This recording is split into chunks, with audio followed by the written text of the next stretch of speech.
Bonjour à tous, soyez bienvenus à notre paroisse invisible. Traçons sur nous le signe de la croix, car c'est Dieu qui nous rassemble, au nom du Père, du Fils et du Saint-Esprit. Amen. Prions pour nos frères et sœurs malades.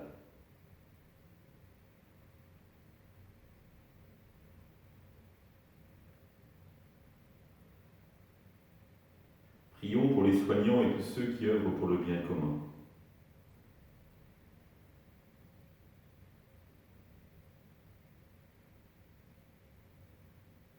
Prions pour ceux qui sont dans l'angoisse, la solitude, que l'Esprit Saint vienne les visiter.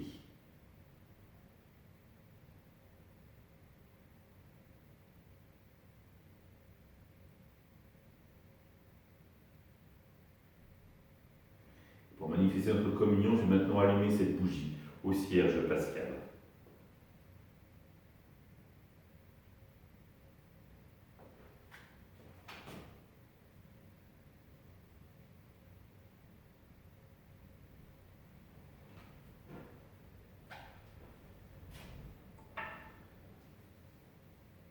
Dans l'évangile de Marc, Jésus se retira avec ses disciples près de la mer, et une grande multitude de gens venus de la Galilée le suivirent. De Judée, de Jérusalem, d'Idumée, de Transjordanie, de la région de Tyr et de Sidon, vinrent aussi à lui une multitude de gens qui avaient entendu parler de ce qu'il faisait. Il dit à ses disciples de tenir une barque à sa disposition pour que la foule ne l'écrase pas, car il avait fait beaucoup de guérisons, si bien que tous ceux qui souffraient de quelque mal se précipitaient sur lui pour le toucher. Et lorsque les esprits impurs le voyaient, ils se jetaient à ses pieds et criaient « Toi, tu es le Fils de Dieu !» Mais il leur défendait vivement de le faire connaître. Acclamons la parole de Dieu, louange à toi, Seigneur Jésus. Frères et sœurs, il y a dans cet évangile une bonne nouvelle. Une bonne nouvelle, on va dire, et une moins bonne nouvelle. La bonne nouvelle, c'est que finalement nous avons peu de gens possédés par des esprits impurs.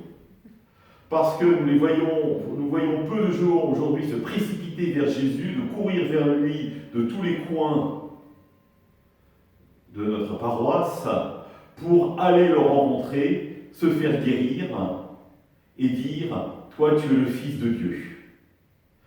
Donc les gens, globalement, on pourrait dire, sont en bonne santé spirituelle.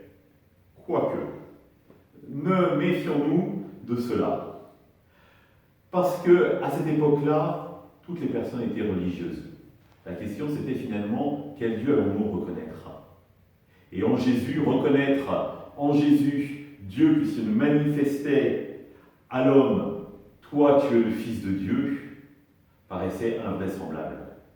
En revanche, croire en Dieu était quelque chose de naturel pour l'homme. Aujourd'hui, on ne peut pas dire que les gens se précipitent pour rencontrer Jésus, qu'ils viennent de partout. Pourquoi? Peut-être parce qu'il y a une indifférence religieuse, ou plutôt la religion a été transformée à un autre but. Quelque chose remplace la soif du religieux, la soif d'absolu, que le pape François condamne énergiquement, c'est le consumérisme. C'est-à-dire la place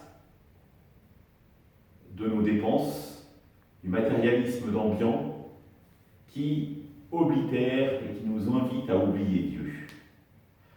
Mais Descartes, Pascal à son époque, déjà le soulignait. Il appelait ça le divertissement, ce qui éloigne de Dieu.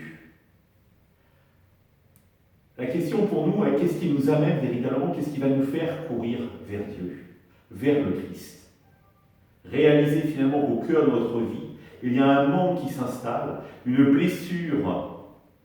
Et cette blessure, c'est la blessure de l'amour. C'est-à-dire avoir réalisé que nous sommes aimés et notre cœur est sans relâche tant qu'il ne va pas reposer en Dieu. Et c'est cela finalement, l'amour véritable, l'amour de Dieu. Le chercher parce qu'en nous, il y a une blessure qui ne demande qu'à cicatriser, qu'à être pensée par la par l'amour du Christ lui-même. Alors oui, mettons-nous en marche, frères et sœurs, conscients de cette blessure que Dieu seul peut guérir, et allons vers lui avec confiance en disant « Toi seul peux me sauver par ton amour ». Ensemble, nous prions.